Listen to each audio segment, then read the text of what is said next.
Assalamualaikum warahmatullahi wabarakatuh. Apa kabar anak-anak yang soleh dan solehah? Semoga kita semua selalu dalam lindungan Allah Subhanahu wa ta'ala. Anak-anak, pada pertemuan ini kita akan mempelajari materi toharoh, meliputi pengertian toharoh, najis dan hadas. Bapak harap kalian bisa mengikuti pembelajaran Al-Islam ini dari awal sampai akhir. Yang pertama yaitu pengertian toharoh. Toharoh menurut bahasa artinya bersih atau suci. Sedangkan menurut istilah, toharoh adalah membersihkan diri, pakaian, dan tempat dari najis dan hadas. Apa itu najis dan apa itu hadas?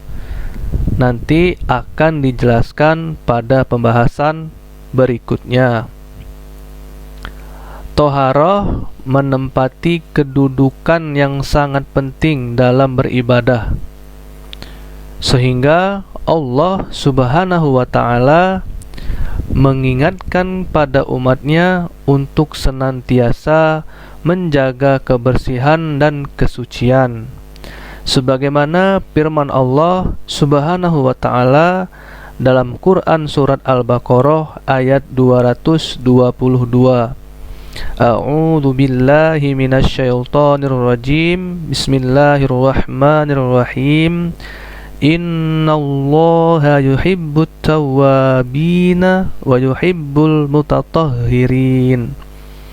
Yang artinya, sesungguhnya Allah menyukai orang-orang yang bertaubat dan menyukai orang-orang yang mensucikan diri.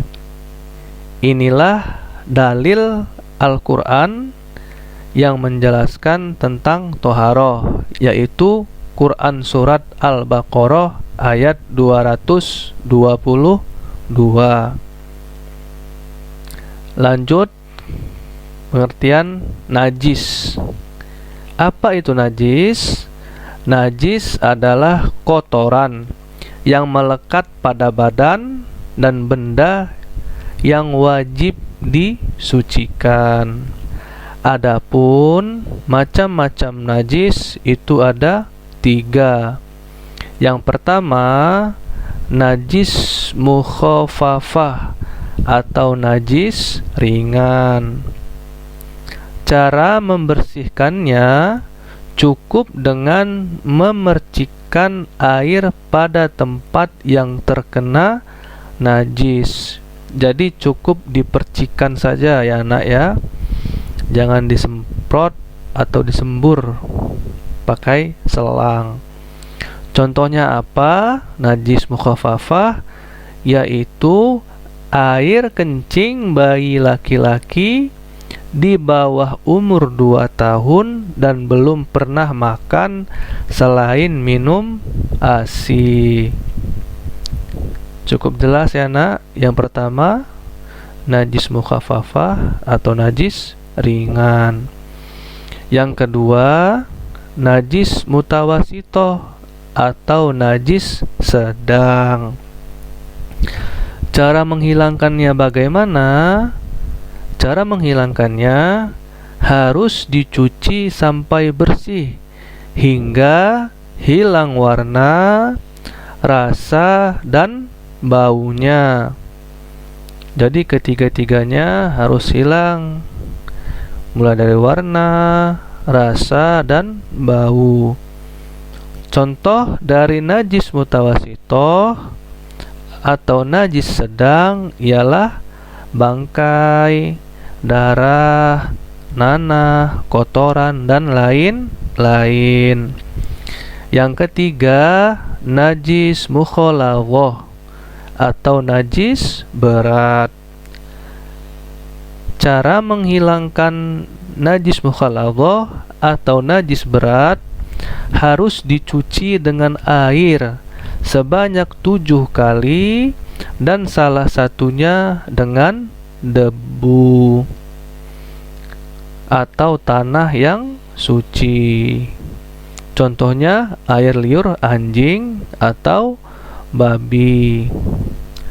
Kalau misalkan kita nggak sengaja kejilat anjing, apa itu tangan kita atau kaki kita, maka anggota bagian tubuh tersebut supaya najisnya hilang harus dicuci dengan air sebanyak 7 kali dan salah satunya dengan debu atau tanah yang suci supaya najisnya hilang. Selanjutnya tentang hadas. Apa itu hadas? Hadas adalah keadaan tidak suci yang mengenai seseorang muslim sehingga terhalang untuk melakukan ibadah seperti sholat atau tawaf. Tawaf ini ialah ibadah haji. Macam-macam hadas itu ada 2.